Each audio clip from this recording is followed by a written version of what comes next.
Hello, Thop people. Good evening to Shravan sir and good morning to you all. How is the things going on? Hope everything is going cool and great.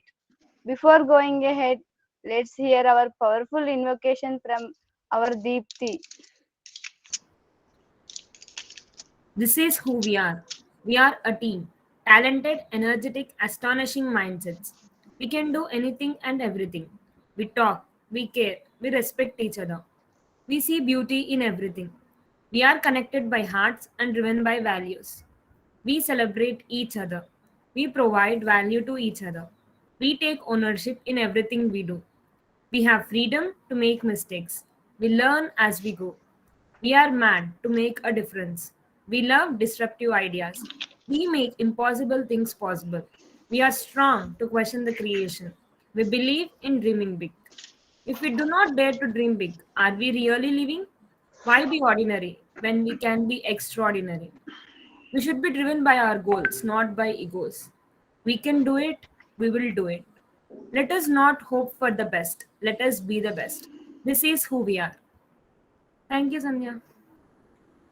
Thank you, Deepti. This session started with your powerful voice. Wow. You know what? Today we are going to begin our new life learnings. You know why I am stressing life learnings? Because today we are going to begin our transition and crucial conversations in which we all have a great discussions about our life, career and marriage to create higher level to happiness in one's life. These three are much more important than anything. Being conscious about these things are very important. So we are going to learn about these things here. Now I am going to hand over this session to the person who we all know, who we all know him. We all like him. We learn many things from him. He is funny and he cares about us. He is our top mentor, A.N. Garu. Thank you so much, A.N. Garu, for assisting us. Okay. Good morning. Good evening. Always such a pleasure to jump onto these calls. It's like your batteries go through the Tesla like rapid recharging. Before we start, I want to know what transitions means to you before we have the conversation. So can you in the chat window, can you just say what thought this is triggered? Is it what is transitions? As you come into the conversation, you must have come with a certain understanding, certain expectation. What does transitions mean to you?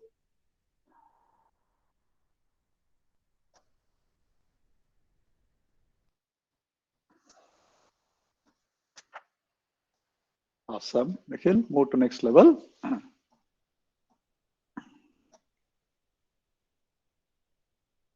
I'm not looking away from you. I have two monitors. I have presentation on one. That's what I'll face. So when I look at the chat window, it's look like I'm looking somewhere else.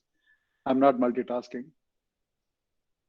Is moving from one phase to another phase, from being a student, being an employee, a bachelor. Awesome. Wonderful. Thanks, Vinay. Hi, Purva. Good morning. Okay.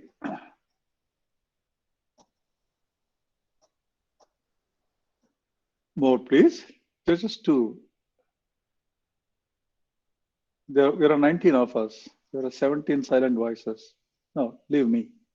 16 silent voices. Transition from different years. Beautiful. Hafsa, I'm glad you said that. Change. That's beautiful.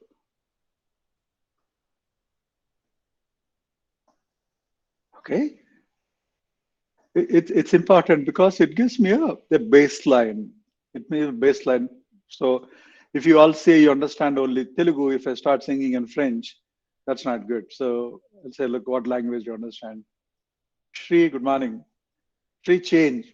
Powerful again, not surprised. Something new and different. Awesome.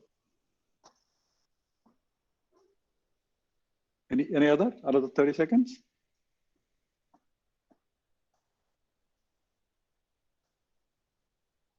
Ishwar bolded. Okay. That's a very interesting perspective. I think I see where you're coming from. Okay. Another 10 seconds. Please, it's important to speak. You know, I always say this, it's important to speak. It's very unimportant to be right. It's not at all important to be right. Transition is a part of life. Awesome. Accepting and living in the change. Maybe that's good. Okay. I'm so glad. I'm so glad. You know, this is a very encouraging set of feedback. So we'll actually start with that. So where do we start? We have a lot of conversations, Shravan and I and a bunch of other mentors. There's one thought that perpetually comes to my mind is how incredibly energizing the whole, you know, the ESL environment is, whole ecosystem is. The messages are filled with energy, positivity, the conversations, see the invocation, see the introduction, it's enormously positive. I read, I'm sure you all read Shravan's summary of the 4 years.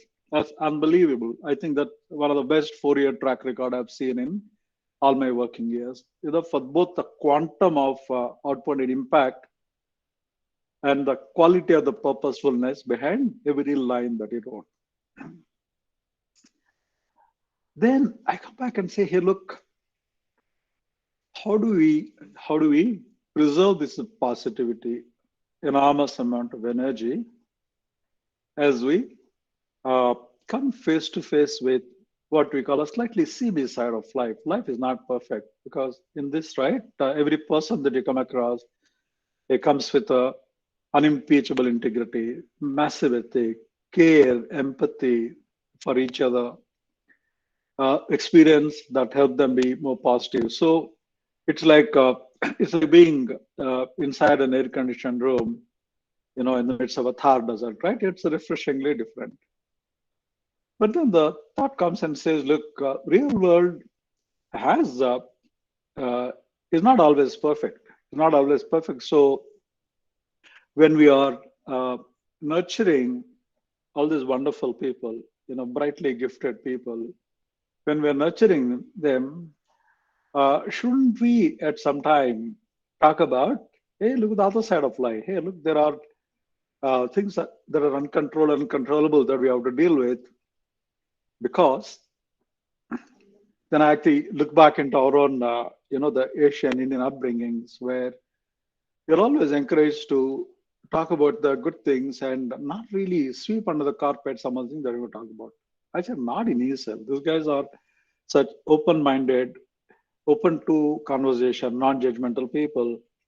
So I realized that the same thing has been, you know, on Shravan's mind and a bunch of other mentors I spoke to. Then we had a few conversations saying, hey, look, how do we want to deal with the fact that real world, you know, has its set of not so good things, while it has an enormous amount of good things, right? Opportunity, people, places to see, things to learn, conversations to have, people to get married to, children to bring up, friends to make. There's so much of it.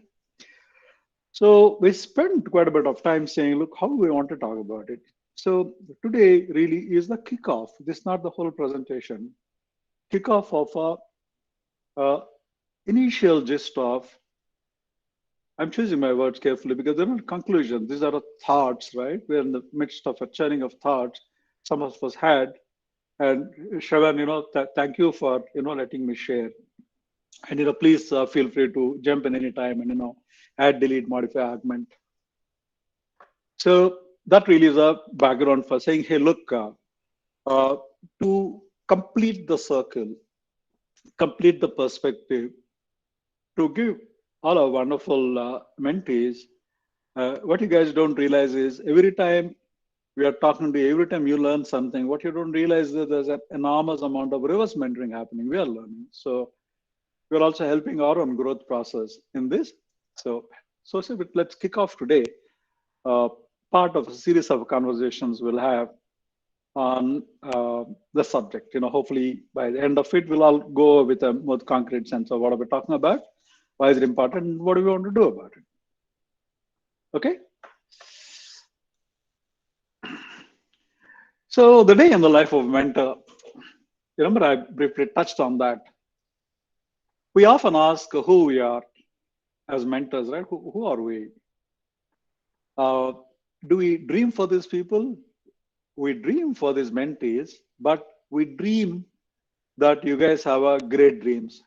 We don't dream your dream. Sorry, that's too many dreams, confusing. We constantly pray that you have great thoughts about future, great thoughts about accomplishment, success, the impact that you would make. And we say, hey, look, God give us a maturity, strength, and the ability to be their Sherpas. The mentees, they choose their life goals. Our role is in actually having that conversation, saying, hey, look, does this look right goal? We might add a little bit of experience, but not to influence your conclusions, but to facilitate your thinking process. We are like the Sherpas, right? The Sherpa on the Everest, they're not the Everest climbers, but they make sure that every single Everest aspirant every year reaches the summit live and safe, plants a flag there and say, hey, look, feels good and comes back. So we're saying the day in the life of a mentor is to dream good dreams for you. And we're excited about the past of where we are come. But I'll be dishonest if I don't tell you that, we do feel a little anxious, saying, where do we go from here? What next? What about the lives of each of these mentees? We really want them to have a incredibly heartwarmingly, maddeningly successful and happy lives. Okay. When I say anxiety about future, we're saying, what do we do there? What will help us get there?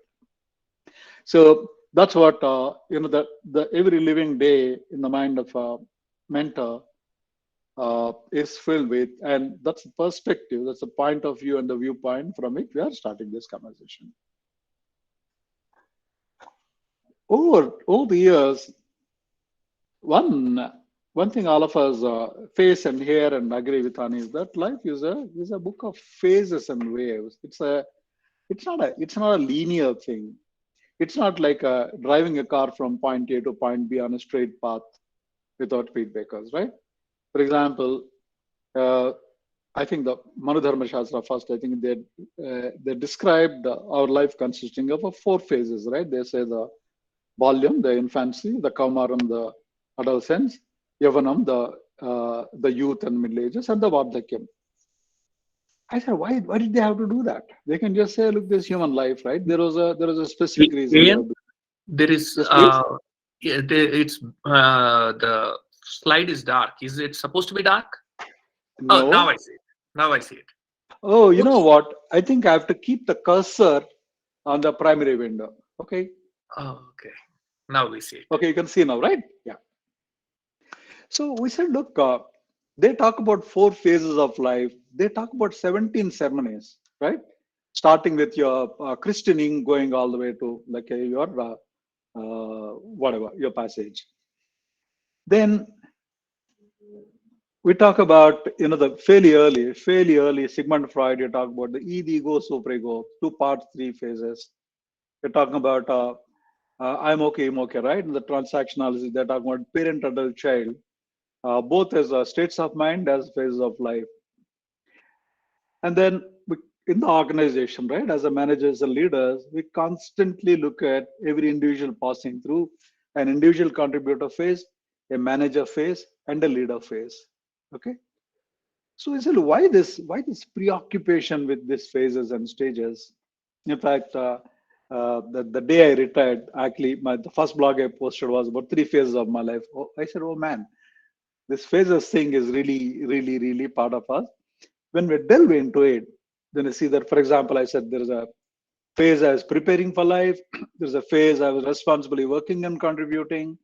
And there's a phase they said, look, my purpose is to give back, purpose will impact, etc. Then underlying all these definitions, irrespective of how we look at it, is both a desire for preparing you for the next phase and a caution to make sure that you don't miss the bus on the next phase. There are both the positive uh, objectives to make sure, hey, look, I want you to be the best version of yourself all through your life, not just now. And there is also a hope that hey, you'll not tarnish, you'll not become less than what you have today. So that really was the trigger. We're saying, hey, look, where are we at this stage? For example, our own interactions in ESL so far. I must tell you, this is one of the most not just positive. You can be very positive over 5 years in a club. It is not positive, right? This is also very invigorating. It's really been incredible. What a journey! I said our journey so far has been incredible, but then future is not an extrapolation of the past. Vinod Khosla rightly said, the guy, the Sun Microsystems guy.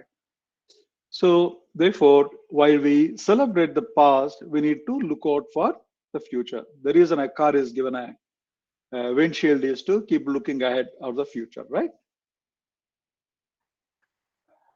At the same time, life is not an accident. Life is not a karmic flow without our free will. It is not a discovery. It's not that you wake up every morning and read life like you read newspaper. It's a continuous creation of our future, conscious creation. Obviously, managing some uncertainties that we don't control. And how do we do that? The choices of thoughts. What do we want it to be? What do we want to be? What do we want to do today? What do we want to prioritize? What are the relationships we want to have, don't want to have? What do we want to nurture? What do we want to shed? Our own feelings of joy, happiness, satisfaction, peace, harmony. Not only that, also feelings of anger, hurt, angst, being let down. We need to deal with all those things and make choices. And what are the resulting actions that we want to take up with? So, see, like there is a part of life that is that we don't control, but there's a large part of life that we do control. I'm talking about that part. Okay, you don't control the fact that there's coronavirus, but what we can do during the pandemic, we have choices how you approach it, right? So therefore, we are saying, look, life being full of those phases. We are saying, look, future is not an extension of the past, but we're also saying that at the same time, future can also be constructed with a Lego blocks that are thoughts, feelings, and actions. Okay. Transitions really is our desire to build that bridge between a great today and a beautiful tomorrow for all our mentees. If I have to say, is there a purpose, objective for these transition conversations? We're saying, look, by virtue of the fact that we were born ahead of you, maybe I was born some 40 years ahead of many of you, there are things that we experience that you haven't had. So we're saying, how are we going to use our combined experience, good and bad, wisdom, the good part, and then can we be a part of building that bridge between a great today and a beautiful tomorrow? That really is the purpose. Shravan, I just want to pause here. Can you just add on the purpose, right? I just want you, Geeta, Shri, some of you actually open and say, look, why are we having this transition conversation? I think before I go a little deep. Okay. So first of all, in one of the ideas which you mentioned called crucial conversations during our calls was the birth of this idea.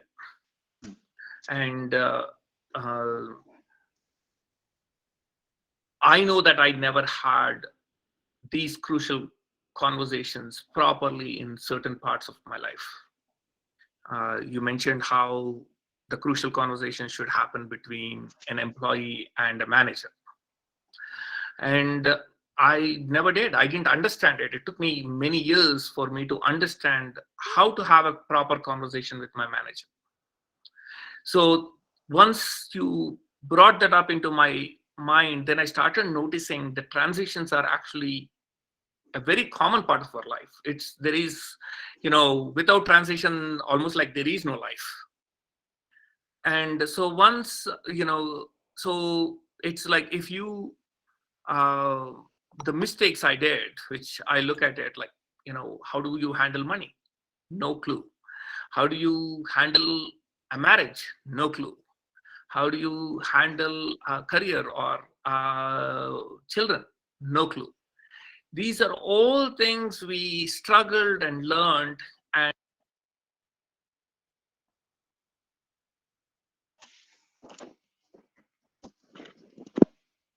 Sir, See, you are on mute. I You lost can proceed. voice. oh my Okay, God, I can hear. did I talk at all? Did you hear me at all? Yeah, we did. Yes, sir. Last 5 seconds. We can hear you again now. Okay. So it looks like yeah. So we made sure that our children understood this, these transition, or understood, how to uh, relate to the collaborate with the world, because you cannot, it's not worth competing with the world. It is really good collaborating with the world. So we started talking about collaboration with the world from a very young age with our children. And so if my children can do it, anyone can do it, right? They're all human beings. Everyone is a human being. So all those thoughts came up, and we decided if we can give you that uh, start where you understand how to relate to all these new paths which we know you're going to take, right? These are all common paths. And if we give you a certain idea on how that future is going to look like, I think you'll be better prepared, and I think you'll do better. That's the background behind my thoughts on transitions program. Thanks, Shravan. Any other mentors? Just opine anything before we move?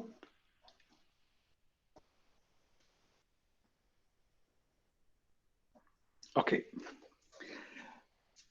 And then I was also saying, look, when you prepare for a conversation like this, the preparation is a phase of enormous introspection, right? I said, look, what are the triggers for my own thoughts and experiences? So there is actually a bunch of them.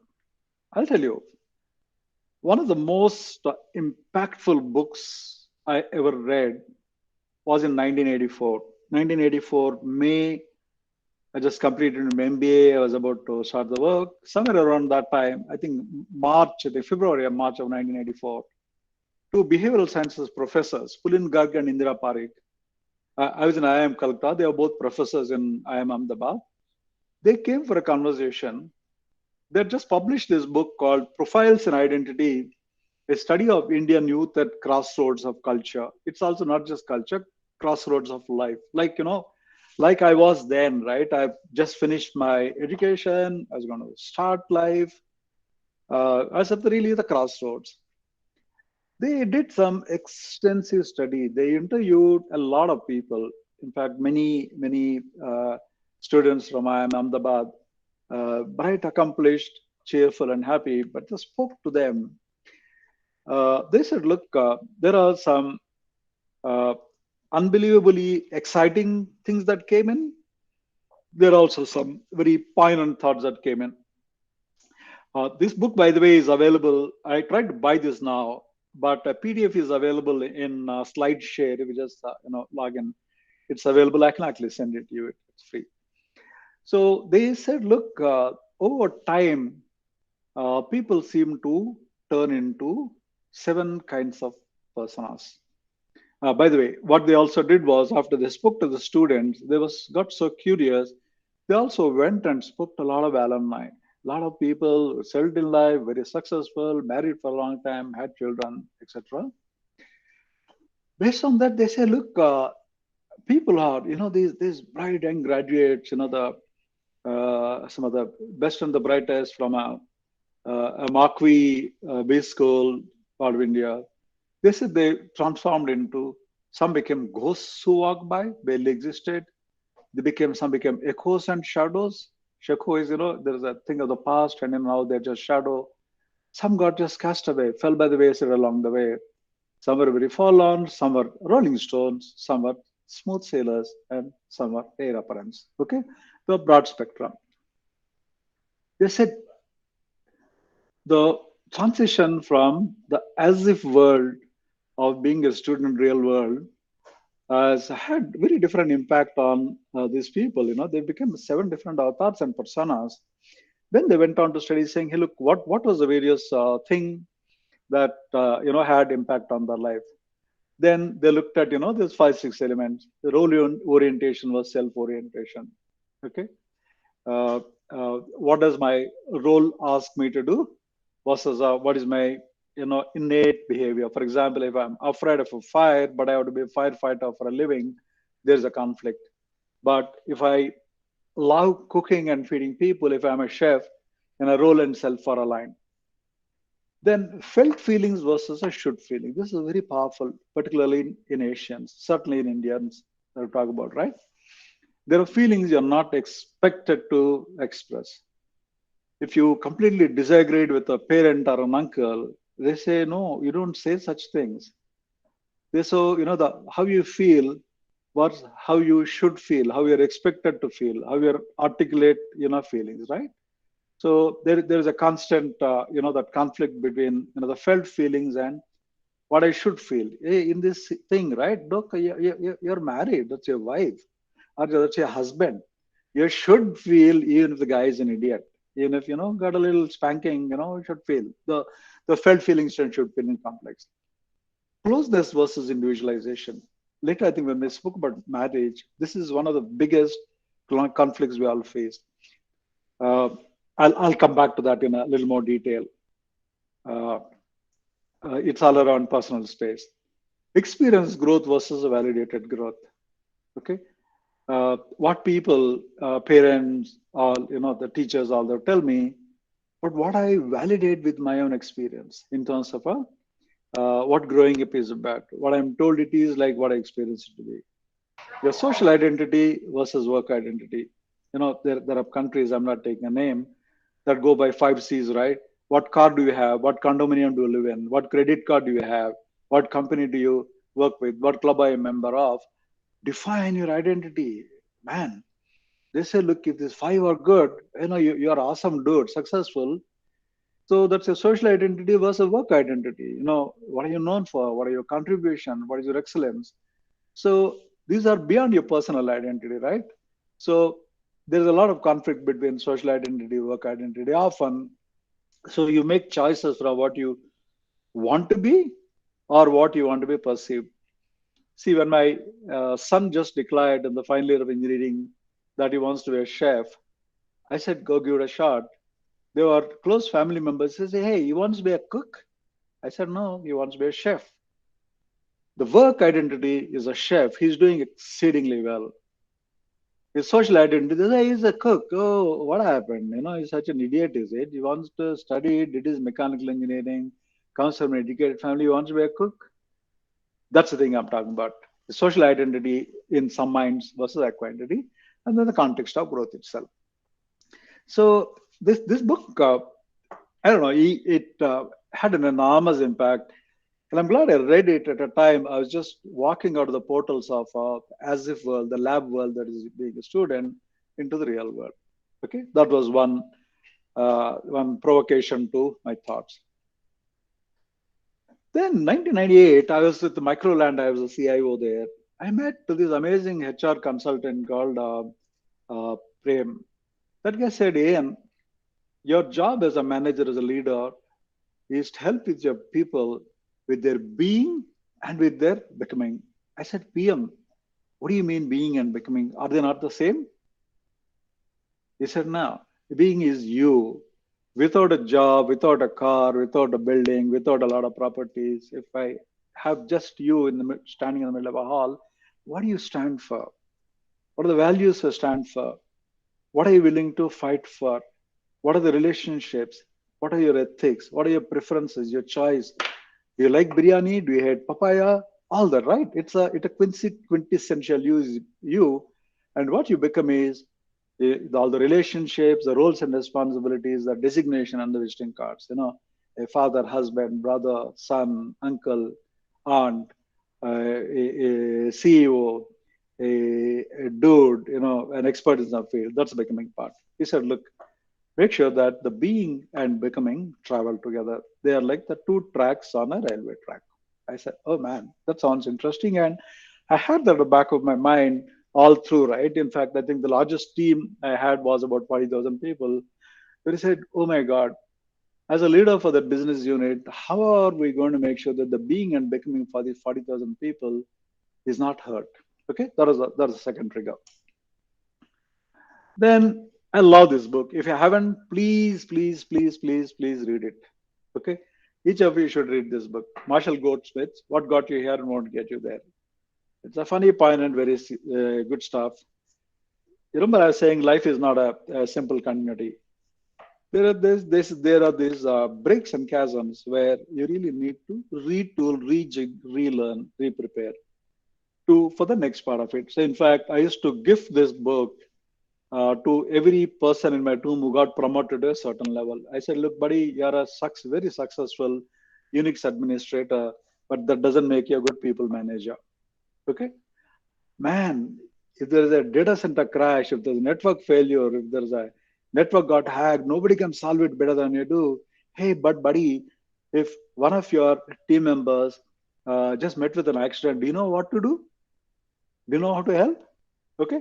So they're saying your as your role changes, role deliverables, role expectations change. So this was the third trigger.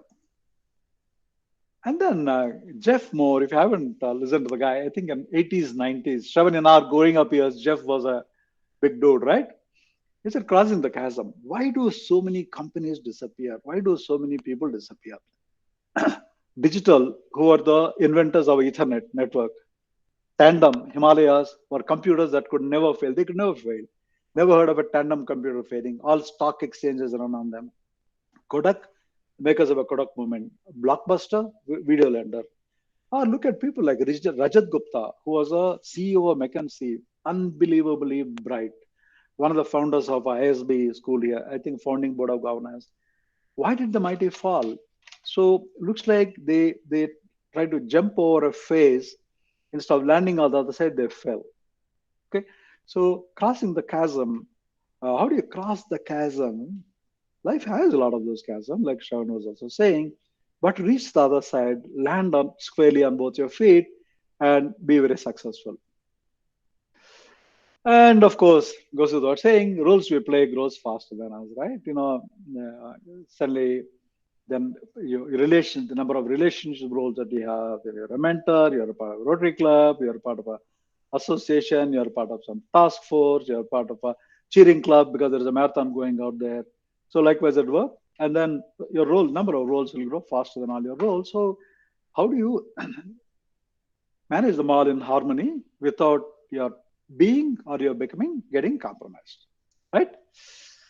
And I'll come back to this, okay? But the message here is opportunity, change, and conflict define the world that we are growing into. I try to I try to pick that saying, look, what are the three things, right? Opportunity, change, and conflict. They're a big part of what we grow. Hey, somebody raised a hand. Who was that? Who Me. raised? Ian, can I ask you a question or do you want to wait? Yeah, no, please stop it, Will. Okay. So one of the things that scares me even now is the example we gave where uh, where is Blockbuster? Where it was one of the things that you saw everywhere. Where is Kodak? Kodak is actually coming back a little bit now. So you see the tandem computers, they're gone. So sometimes these these things which fail scare me not to even get started. Okay. So how do you, how do I go past it? Or what are Yeah. your thoughts on it? Shravan, there are two things, right? One is personally, second is professionally. In both, arrogance invariably leads to all the faults. Take Rajat Gupta. Guy is such a bright guy. I'm so proud that a person of Indian origin actually became the head of world's most prestigious consulting company, McKinsey. Somewhere you actually reach a God syndrome, saying, "Look, I'm so good, I'm so successful, nothing can touch me, nothing can beat me." That's when your judgment goes out of the window. Okay, uh, conscious errors of judgments, they are not accidental. Accidents can be pardoned for. For organizations, it's similar. Digital was so astoundingly successful. They were so creative. They refused to acknowledge when PC started coming on the horizon. Okay. So, in fact, one of the things we used to say, for example, in a conversation with clients was one easy input is Gartner has this, the hype curves that they publish. Hype curve is what is the new technology, what is coming up, what is gaining momentum, will it grow or will it go? I think they publish about 200 plus hype calls, if I remember right. So we actually had a team, organization chief technology officer. He had a team called the radar team. All they had to do was uh, keep looking at this 200 technology hype curves. Gartner had the best researchers scanning around, and then start looking at the possibility of a threat on the horizon. It could be very weak signal, for example, when Amazon started, Amazon and Salesforce are really the only .com days company that survived, right? So when they started something new, anything that is new, they would actually start tracking, even if there is only one person doing that thing out there. So therefore, a constant scanning of the environment to really see what could hurt you. Shravan, in fact, there is one leadership offsite that we were a part of.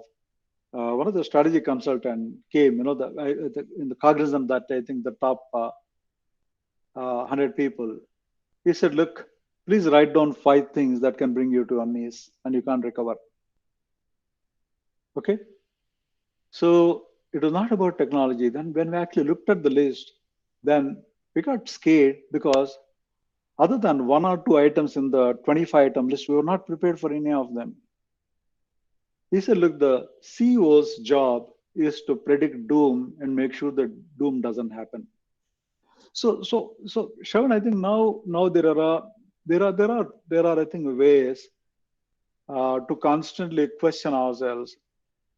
So therefore, has the world learned from those mistakes? Yes, the new breed of resilient organizations like Amazon, for example, they define failure very differently. They define resilience as saying, if one part of you fail, rest of the organization doesn't fail. So there, I think there are actually the wise CEOs, wise leaders who are very afraid of failure. So unfortunately, Andy Grew, we said only the paranoid survive, uh, did not prepare for a risk versus risk chips war or Apple coming with Apple Silicon. But I think for those keen, there are enormous mechanisms that are available. In fact, there is Toyota used to use a system called a T-shaped planning tool that consciously forces people to look at that. We can talk about it some other time, saying that it's a T-shaped planning tool. Okay, so I think the thing I fear most of all the things in the world is success. Success can very easily breed arrogance, right? That's why the what got you here won't get you there. Thank you for being late. Again, I think my suggestion is please read that book. One of the questions he asked is, if there are 50,000 people can do the software job that you can do, what is your relevance? Blunt. Okay. Uh, Shravan, hopefully, right, as a part of this transition conversational thought, uh, we'll also help ourselves and the mentees to celebrate the present and be paranoid about the future. Okay, that's part of our. Can I say something? Yes, please. I think, as you mentioned, Ian, just to get clarity for myself and for Shravan, two levels, right? One at individual level, one at organization level.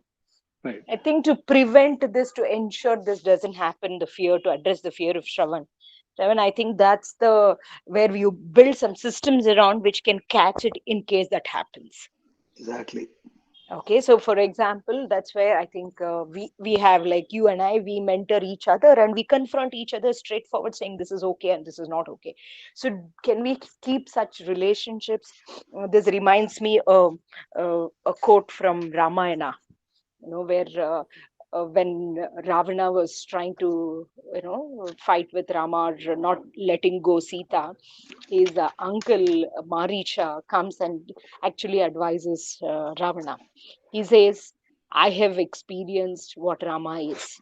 So he says, Apriyasya cha patyasya cha vakta shrota cha durlabha. So he says, you will find a lot of people who will talk about all the pleasant things. Saying, oh, this is very nice. Wow, you're good. You're this. Especially to a king. They always only praise. But you rarely find the people who are apriya. I mean, apriya means it's unpleasant to hear. But patya, which is healthy, which is good for you, very rarely. So one of the motive I have always tried to consciously practice is I have people around me who can do that to me, and I have also been trying to do that to others. So that's one of the check and balance for me, not to get into that god syndrome, the ego syndrome at a personal level.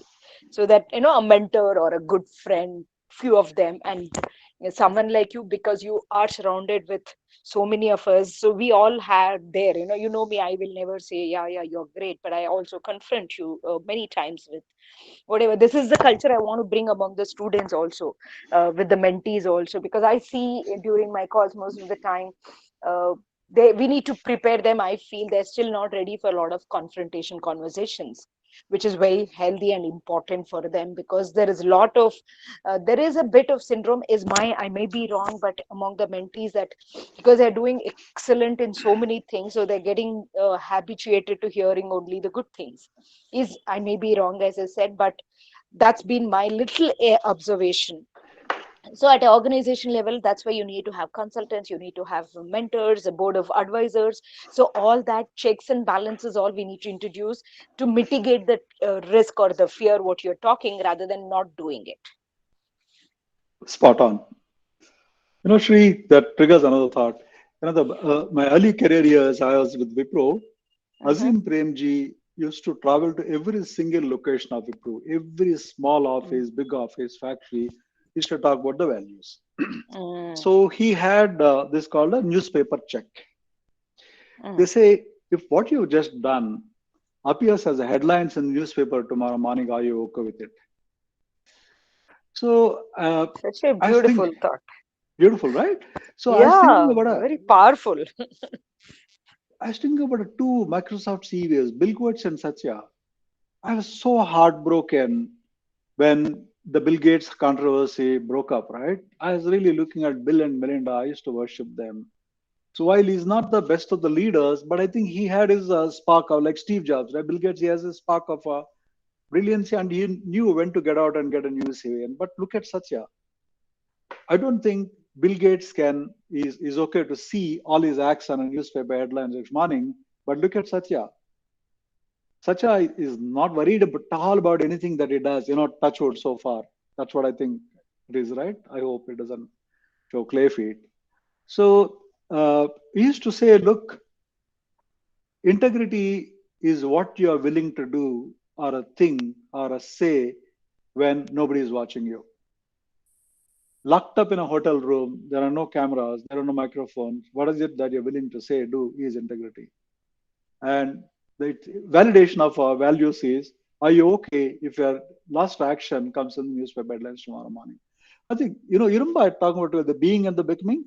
I think the check for being is that question, it doesn't come easy, right? It's not a very intuitive question. So So those are some of the protections that are available.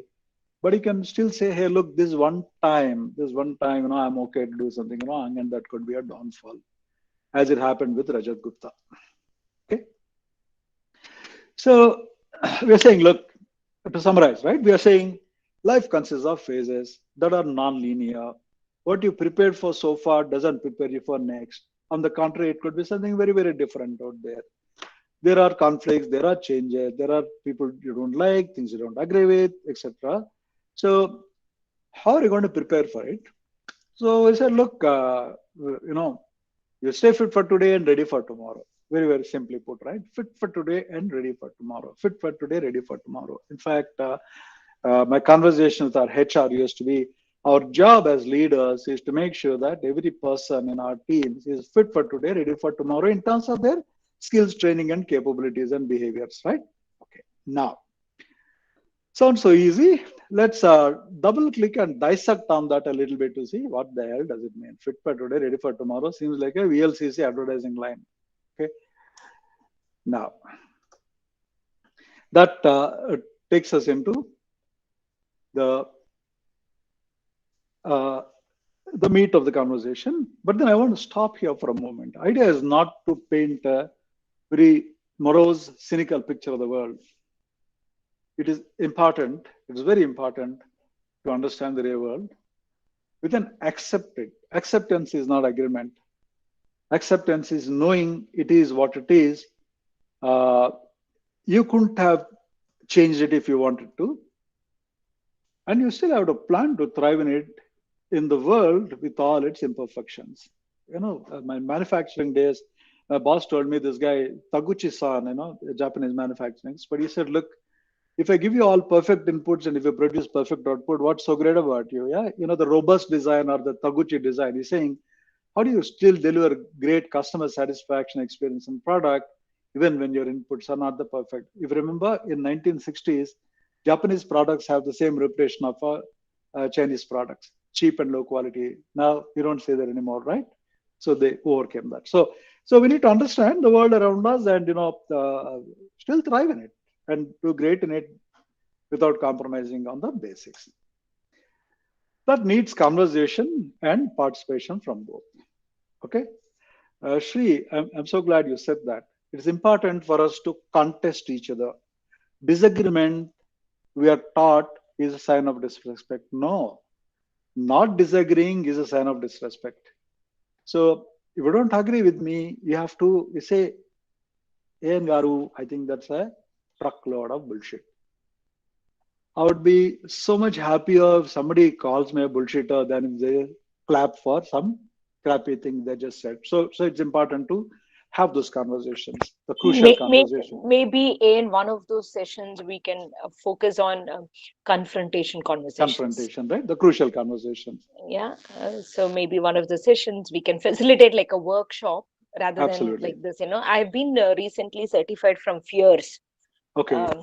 The international company on in that they also have a module on Wonderful. confrontation. Awesome. So maybe because I feel that's a very important skill for all of us, and it'll be a good reminder for us also, because we Absolutely. need that constant Totally reminder. Agree. Yeah. So what she says is you're confronting a thought, you're not confronting a person. A person. Exactly. Absolutely. Right. Yes. Thoughts are intellectual, persons are emotional. If you can keep a conversation in the intellectual domain, right, then you're not hurting egos, hopefully. I mean, that's where all the relationship management also comes, right? Absolutely. How do you manage relationships without getting personal? But yeah. Exactly. If you say, hey, and you make terrible coffee, I'm sure you're an idiot. First part is okay. Second part. First part I says, hey, I made a lousy coffee. Second part, you just called me an idiot. How dare you? That is the reason whole transitions conversation. So what I'll do is now with that, I actually deliberately took, because it's the first kickoff conversation, a little time to set the context. So we'll actually touch, 5-6 thoughts on the meat of the transitions. Okay. I really like this. The obstacle is the way. There's a guy called Ryan Holiday. I haven't read the book. I love the title. They say the ancient art of turning adversity to advantage. I said, oh man, I must read this book. Okay. The very first one, fit for today and ready for tomorrow. One of the ways is you have to find your ikigai. Ikigai is, what is my purpose in life? What is my trip in life?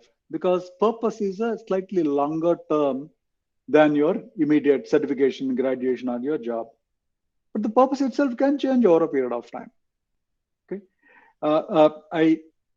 I seek your permission to use some personal examples just to make it more real. Okay. Because always easy to use your examples than use someone else's examples and offending them, right? Okay. Remember, I was saying my son wanted to go to University of Stuttgart and do advanced MS in advanced material science. Guy's trip changed. He became a chef now. Okay, so your purpose changes. Purpose could change up to a point. After that, you'll come around to what really drives you. But it's important because if you're not sure where you're driving to, you have a problem, right? So therefore, if I'm driving from Hyderabad to Delhi, my fit for today is I'll take the proper routes to get out of Hyderabad, but I know I'm driving towards Delhi. I know I'm driving towards some bad roads. I know I'm driving towards a place that floods just washed away a bridge. So therefore, you need to focus on today and tomorrow. And what bridges today and tomorrow is your trip in life. What do I want to be? As a child, you'll say, when I grow up, I'll be tall enough to switch off the light. Obviously that changes over a period of time, but it's important to have your own personal trip in life. Preserving your being and nurturing your becoming. You remember I spoke about being and becoming. Irrespective of what you become, the core what you stand for. For example, if you and I don't meet for 20 years, after 20 years, you may not know what I become. You may not know I become a stand-up comedian of a CEO of Google. You may not know that, but you'll certainly know. Hey, say, hey, look, hey, and the guy, happy, nice to have a conversation, likes his beer and biryani, likes travel. Your core doesn't really change over time. It will modify a little bit. So it's important to preserve your core because that's you. You stay you. I mean, if there are parts in that you need to shed, that you will. But what you stand for, your values, your beliefs, your approach to relationships, your approach to sympathy, empathy, your approach to impact, all that, right? Your core, you have to preserve your core. You may become anything else in life. In fact, my own career consists of 11 completely unconnected roles. I went from one role to completely different role just because my boss felt I'll not screw up. Okay. So your becoming can change, but your being has to provide a sense of continuity because that's your inner compass that guides you. In our own thing, right? We broadly said the learning mindset, the gratitude mindset, empathy, integrity, humility are things that we stand for. Don't give them up. They're so precious, so precious. Okay.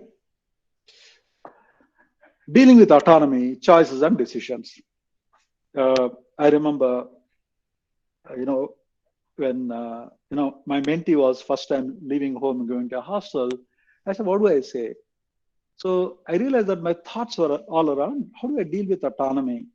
How do I deal with the fact that for the first time, there is no mama, papa, bhaiya, bhabhi asking me why I came home late. They don't know what I'm spending my money on. They don't know who I'm spending my time with.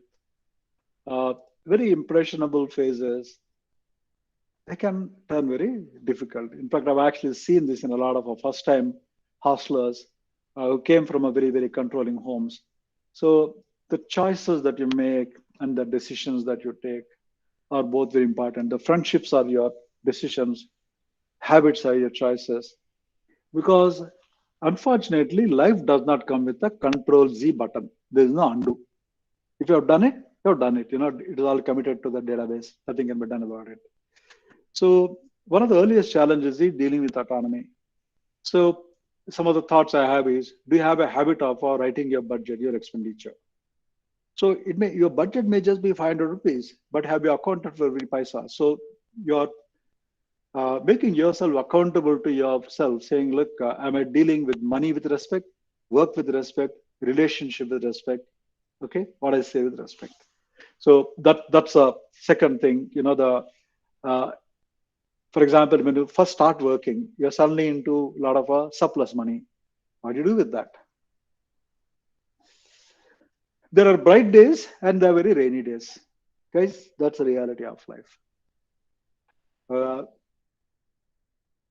One of the two things that we certainly want to be a part of helping ourselves, each other, and the mentees is how do you deal with the loss? How do you deal with a terrible day? How do I deal with failure? I worked very hard preparing for my IIT exam. Okay, then I did pretty good in my geometrical drawing, physics, chemistry. On the math, I don't know what got onto my. See, there are actually those days IIT entrance, right? There used to be two parts. You can choose uh, paper one and answer it, or paper two and answer it. They actually gave a whole paper. You had two choices.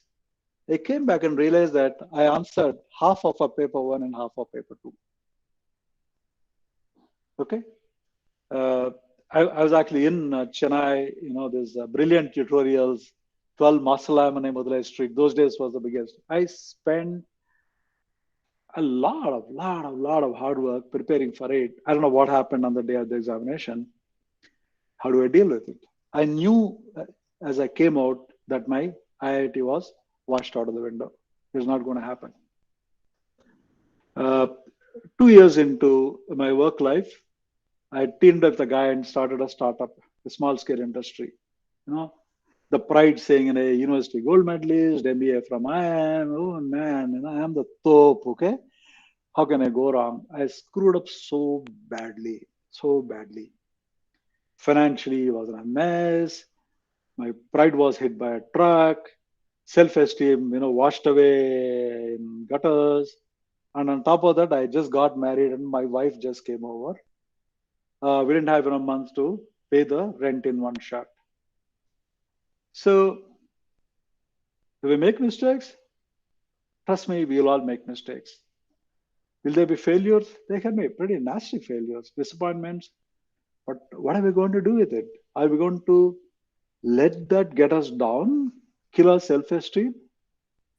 It's very easy to say, but I think it's very important to consciously uh, create our internal ecosystem, right, within our beliefs and the external ecosystem. Your friends, your family, honest friends and honest family, where, you should actually be able to go to a good friend and, cry like hell and say, oh man, what a mess up. What am I going to do now? And then get it out, right? You need those cathartic relationships where you can talk about it. But guys, there will be losses. There will be losses, right? My mom passed away when I was 49. I was heartbroken because just after the small scale industry woke up to resume my career, I had to go to Bangalore. I started my career in Bangalore. My mom was. I knew it was a matter of months, right? Those losses happen. So how do we accept them without turning bitter, deal with them constructively, and move forward? Okay, so you preserve the memories, you learn from those errors. It's very, very important. Again, I think it will be our endeavor in our own ways to provide that place where we should be able to say, hey, yeah, and I think I completely mucked up. Man, what's such a disaster today. Actually, flunked in an exam today, knowing you're not going to be judged, knowing you'll be listened to, knowing you'll be given advice if you're seeking advice. Sometimes you're not looking for a solution. Sometimes you just want somebody to listen to you. It's important for you guys to know that the mentors are not just talk. We talk a lot, but we can also listen a lot, right? But what is important is for us to acknowledge that loss, adversity, fail, disappointment, mistakes happen. How are you going to deal with it? Remember, in a short while, you're going to be a parent, you're going to be a spouse. If you can't deal with it, how are you going to give that spiritual strength to your children? Your son has come back from school, prepared for a 100-meter run, tripped and fell and lost. So how are you going to console the bloke, right? So that's a third important transitional element that we need to deal with. You were a child just a little while ago, and now you are dealing with a lot of things, right? You're a protected child, or parents disappear. In fact, I was just taking count. My mother is five siblings, father is five siblings, 10, 20, there's spouses, or the 20 from a previous generation to remain. That statistic hits you. I said, oh shit, the parents have all disappeared. Now I am the parent. I'm the frontal generation. I'm the one people are going to look up to for advice and guidance and decisions, etc. So we constantly go from being a dependent to someone others depend on. So the new you who is capable of providing that strength and the guidance, okay, allowing for that vulnerability without being judgmental. So we say, hey, when did this happen? Man, I'm so different now. All of you, right? Look at your last 1 or 2 years. You're so not you. You're a different you, right? There is a joy and excitement in that. There is also stress and tension in that. We have to deal with them. Real world is not ESL. I'm saying it respectfully, right? ESL is a well of positivity. You're surrounded by people who wish you well, who pray for nothing but your success, who feel bad if you're feeling bad, are there to console. People are accomplished, so they didn't have to prove anything. So there is so much of a positive energy. There's so much of a nurturing environment around it. Okay, we so easy to shine, but the real world may not be that. There is a colleague who is very competing. There's a boss who doesn't like you. There's a spouse where you have a serious differences on basic issues like should we have a child. So real world is a less than perfect, but it's not bad. It's not that real world is all messed up. Real world has a lot of amazing things, but it also has a few things that are not amazing, right? So how do you deal with betrayal without being cynical, right? The whole Bill Gates thing I was talking about, right? I think, oh my God, what must Melinda be going through? How will she still say the Melinda Gates Foundation changing the world for the better without turning cynical about people and relationships? It's important, right? It's inevitable to be hurt, but it's important to heal. Conflict is a way of life. Disagreements are a fact of life. Guys, believe it. Your most important relationship is your spouse. Okay?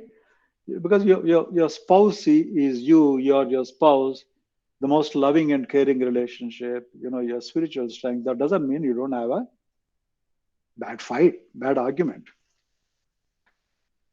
Or you're actually preparing for something, what the theme of it, you have a serious differences is.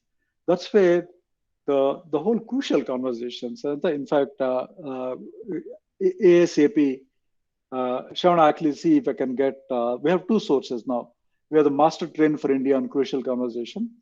I'll ask him to do a session. And of course, we have Shri, right, dealing with conflict. Conflict in relationships, conflict and work will happen. So crucial conversations, what it says is, if the two views are significantly different, if the stakes are very high and your emotions are running deep, how do you work together to create a common pool of meaning? Let me just give an example. Let's say somebody, Mr. X and Mrs. X, right? They're having this conversation on whether they should have a baby. It's a life-defining decision, right? Whether or not to have a child. One says, no, I don't like children. Others say, I love children. Very different, diametrically opposite views. Obviously, there'll be a lot of emotion. Then we say the conversation has turned crucial. In that, how do we deal with that? There are ways. There are trained ways. In fact, when I first put together my leadership team in Cognizant, they all came from a different pace. They're all very successful. You bring a dozen very successful people and put them in a team, they'll fight. Who is right? You are right, right. So we have to get them through a six thinking ads, crucial conversations. How do you listen, accept, don't feel you're being treated like a doormat, etc. So conflict in own relation and conflict at work. So the crucial conversations.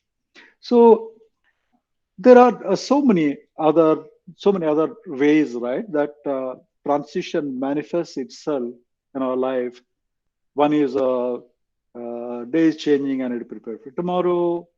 In the midst of all this mess, how do I stay by myself? Uh, if you haven't read Viktor Frankl's Man's Quest for Meaning, Viktor Frankl was a holocracy, not holocracy, the Holocaust survivor. He was a Jewish man. Him and his wife got taken away from being a very, very successful doctor, very respected citizen. They got separated. His wife gets taken away in front of his eyes. He knows she was going to be incinerated. She was not coming back. So I think 12 or 13 or whatever number of years in prisons. So how do you stay? He stayed positive. He became a source of information for his cellmates. Viktor Frankl's Man's Quest for Meaning. Then, as I said, dealing with autonomy, dealing with freedom. Freedom is very, very difficult to use well, wisely. How do you deal with the rainy days? How do you come out? And then your new roles, and then dealing with the things that are not so positive in the world, dealing with conflicts, and of course, finally, the world of corporate. There is a performance and perception. My boss used to tell me, look, Ian, perception management is as important performance management. So please publish good stuff that you do. So it's important for the world to know. They don't give you a Nobel Prize unless you publish your Nobel Prize dissertation, right? Okay. So that really is where I want to bring this thought set to a closure. So where do you go from here? I think is where we have conversation. Shravan, I've taken the liberty to announce a logo design contest for our transitions. Okay, guys, go for it. Please send your entries. We need a nice logo that is intellectually exciting and emotionally satisfying. It should have both touches. Okay, so I pause here. Now I think let's have some conversation. Shravan, can I stop presenting so I can see you all? Not before I perform my dance. Yes, Only we love your dance. Okay, stop presenting. Okay, yes, So, please. I gone through the literal definition of chasm, but what do you mean about it in the life? Yeah, see, chasm is a valley between two peaks, right? So in life, what happens is, let's say I'm a very, very successful manager, or I'm very, very successful techie. So take I'm a solid Java developer. God's gift to Java development. But then world is moving towards a full stack. It's moving towards human-centric design. It's moving towards design thinking. It's moving to DevOps. So in my career, I can fall in a valley if I don't realize what's on the other side of the valley and prepare for it. Right? The two peaks on either side of the valley are two stages of a career. It could be life. It could be marriage, for example. I'm on this side of the chasm, a bachelor. That side of the chasm, a married man. If I'm not really wise about it, at the same time romantic about it, you can fall in the chasm. If you have wrong expectations about a relationship, you can fall in a chasm. So it can happen. So it's a bad thing that can happen between two good possibilities. If I don't prepare for that, if I'm jumping across a 10-foot canal, if I can only jump 6 feet, I'll fall in the canal, right? So I need to know that the canal is 10 feet wide and know how to jump 11 kilometers, 11 feet. Have I answered, did I? Got it, Ian. Thank you. Yeah.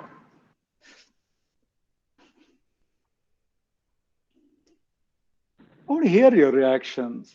Does it sound like a right preoccupation for us, for mentors to be worrying ourselves about?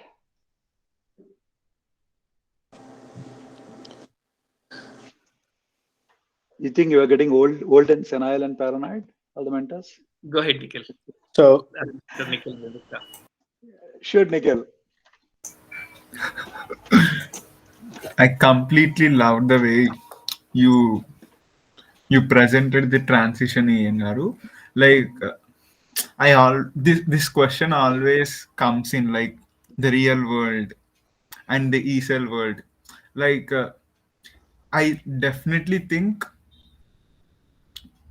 crucial conversations should happen about this question because uh, we will I at this moment I feel like not everybody will be able to accept the real world, so like from their experience or something. I definitely think everyone in our ESL might not accept the real world. So when we have that conversations, and I really think it should happen. And yeah, like I really love the complete how you introduced everything, and that's it. Thank you so much. Hey, thanks, Nikhil. Thanks for that acceptance. Uh, Nikhil, not all of us might accept the reality or what it is. If it is, I would not have made two terrible career mistakes. One, when I started my career. Second, when I was as senior as a vice president, I made a lousy career choice. Okay, so but you're right. The sooner we start appreciating it, see, but the caution is knowing there is imperfection. There are two ways you can deal with. Suppose you're getting into corrupt world. I can say I'll also turn corrupt and blend with the waves, or I'll say, man, I'm not going to, but I know what it is. I know how to prepare. If I have to extend my driving license, I'll start preparing for it 3 months ahead and not 3 days before, stuff like that. Okay. So you remember the being and becoming. Don't like if you have a good being, right? We are something that you feel proud about. Oh my God, I'm happy, I'm kind, I'm trustworthy, I'm loving, I'm caring. Don't change that. Find Yes. your being and then try to protect it as well as you can. Sometimes it's not so easy, but what the hell, yeah, life is not easy. So what? Life is still beautiful, yeah. Believe me. Yes. At 61, when I say that, believe me, I have some experience. Okay.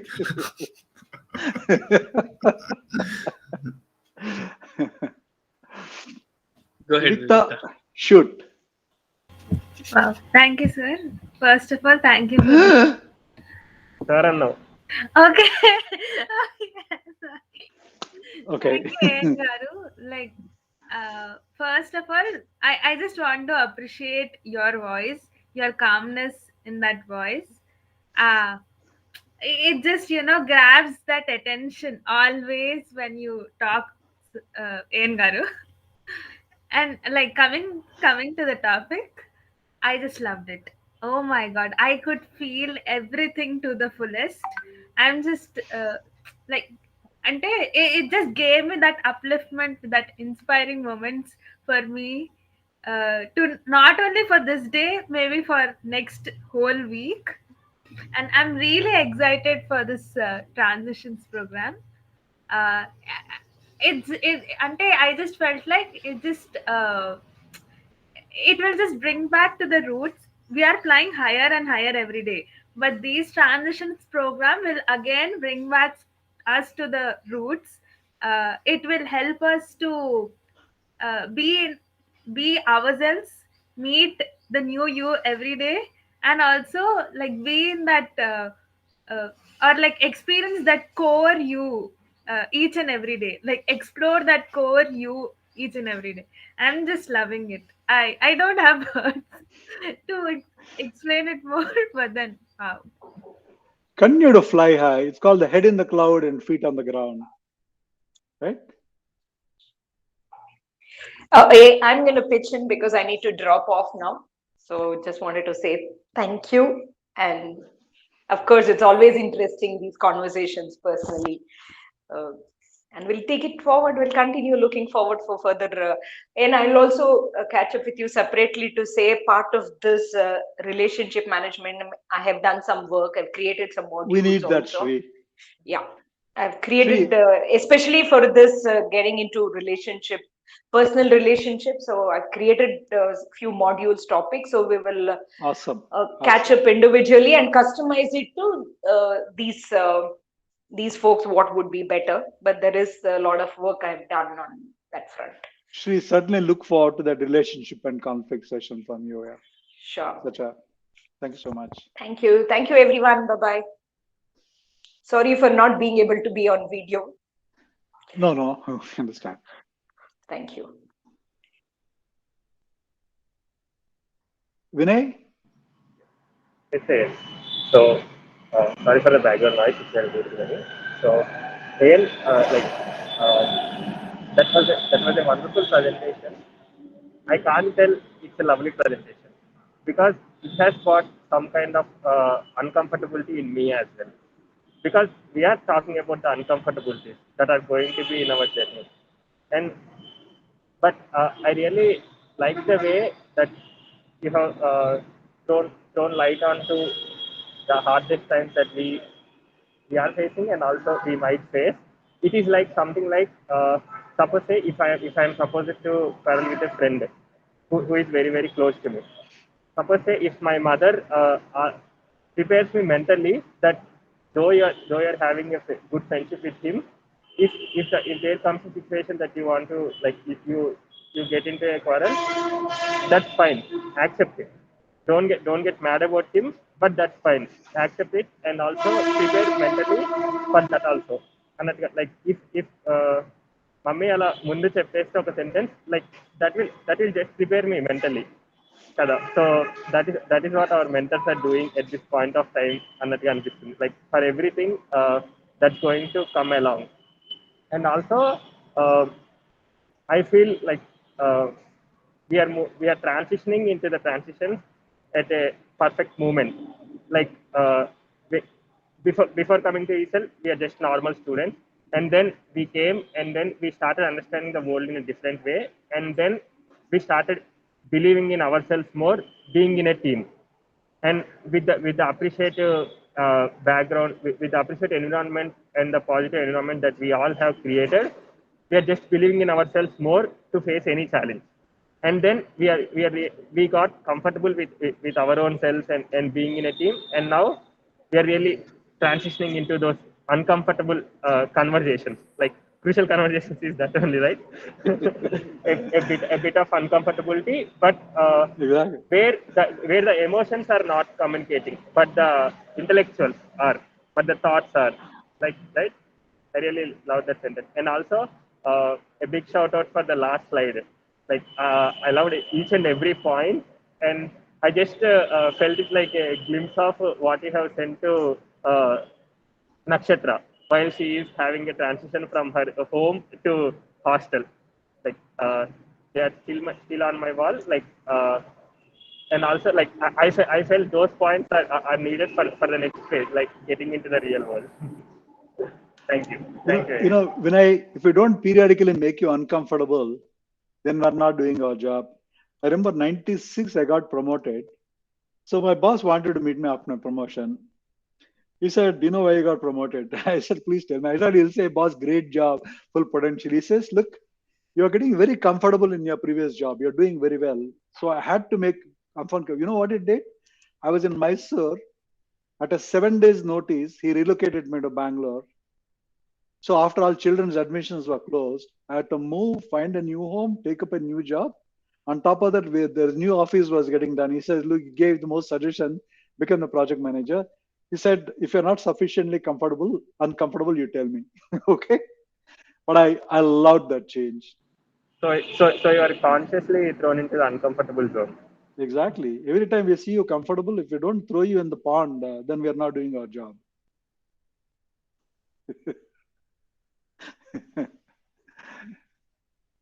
Apurva, Thank shoot. you, Ian. Hey. Thank you, Garu. That was an amazing presentation of, I can say, facts. like when you were telling about this uncomfortability, like yesterday I don't know whether to say or not, but yesterday we decided, like me and Shravan sir decided to do the wireless thing, and the day before yesterday it happened to me. I don't know why, but the network was too down that I could not make call, I could not make any I mean anything with my phone. And that uncomfortability of not doing it made me to take a step further and think about the wireless problem. And and I Wonderful. said I will take it up, and I will do it. And when you were telling about this, I mean I can completely connect with it. Ante antakundu I used to think that promotions are the things that make you more comfortable, Ani. But now No, you they don't. completely I mean, promotions are like, you'll have less works, and then you can be, because you're doing this, No, no, I work 16 hours a you'll be day. up. It's like an award. See, I worked 16 hours a day till I retired. So a good boss makes sure that you don't get lazy.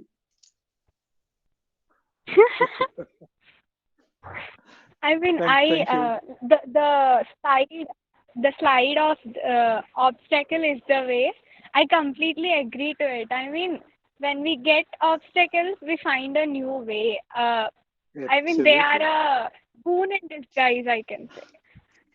Exactly. We are like Thank you. rivers. Every time there's an obstacle, we find a new path. Yes. Keep flowing. Thank you. Yeah. Rohit, shoot, Yes. buddy. Yes. Yes. Yes. Yeah. So that flow, there is no slip condition. Generally, we call it that in fluid mechanics. So that applies for the same life. So every time, like adding to all those points, it's interesting, fascinating. Every time, whenever we listen to you, your crazy combination of words, intellectual, exciting, emotionally satisfying. So these deserves more, much more what we think. And the same way, the two papers, like the two pages which you sent to Nakshatra on transitions, even we attached on the wall, and we are referring to every day, to that every day. So thank you. Looking forward for such conversations. Thank you, even. And Thanks, buddy. your ikigai suggestion. So we are following that. Yeah, meaningful. Follow, follow your heart. Follow your heart. Thank you, Ian. Sandhya, do you want to end the call? Yes, sir. Uh, uh, give me a I think minute. Nitvija won. Yes. Go ahead, Yes, Sure, sir. Litvija. Nitvija. Uh, uh, wow. You know what? Adding to all these points, I just love the way you do the presentation, Ian Garu. All the slides, every time you come up with a new theme, and it will be like ఒక మూవీలో complete slides పెట్టినట్టే ఉంటది. అంత బాగా దాన్ని arrange చేస్తారు. And I just want to copy paste all the points all of my friends have said here. And the font also, font style, The font. and Yes, hence yes, transition. exactly. What is style? I What is style? Hence I use transitions. Bradley Head. Bradley Head is a font because Bradley Head is a talks to you. You know, it has a softness, so it's a very human font. And the I just remembered your font. I have put the same font in my last poster. Like we presented a poster in the last conference that was held in our college, and I just kept that. Like I felt better than Times Roman, that font. Okay, thank you. Thank you very much, Garu. One and last. one last one. Yeah. Okay. Hey, baby, Sir, shoot. Oh, I mean, baby. Garu, Huh. I mean, the way you connect with the fonts, I mean, it's the same with me. I just feel like they are also humans. I just feel like they talk to me. And that's how, when I feel I mean, that particular font or that particular picture is good for the context which I am doing for, I just keep it. I just go with that thing. So, Wonderful. and you summarize everything at the end. That looks very interesting. Like, that sounds very interesting. You summarize all those things into one context and you present it at the end. And yeah, summarize. That's again one of. And style, what is that? Hence transition. The line, hence transitions. That's a great ending and great start for that transitions call. Yeah. Thank you. Thank you, Rohit. Sandhya, go ahead. Thank you, Aim. Thanks, Shravan. Thank you so much, A.N. Garu, for you spending your valuable time with us. And we are more learn from this talk. We want many more interaction with you, A.N. Garu. Thank you so much, A.N. Garu. Thanks, Sandhya. Go ahead and unmute yourself and please clap. I know many have left because we went past the time. Sir, 1 minute, sir. We have a gratitude card, sir. Okay. Wow, Right. love that. Vivikta, please present gratitude. I'll just read it. Thank you, N. Garu, for giving us a wonderful Thop talk on transitions. Every time you come up with a topic, we feel very excited to listen to you, as your slides are always as unique as they are. And the way you talk and ask us amazing questions will make us think, which is important for our young stars. Uh, Thank you for being our favorite mentor and inspiring mentor for all of us. He he ha ha ha. It's a virtual photo time. Let us take now. Sir, you have a beautiful smile. You are looking smart in this outfit. So gratitude team.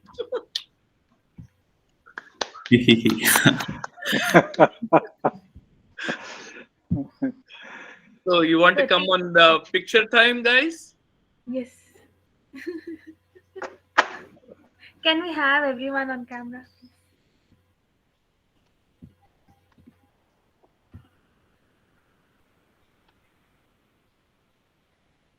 Awesome. Cool.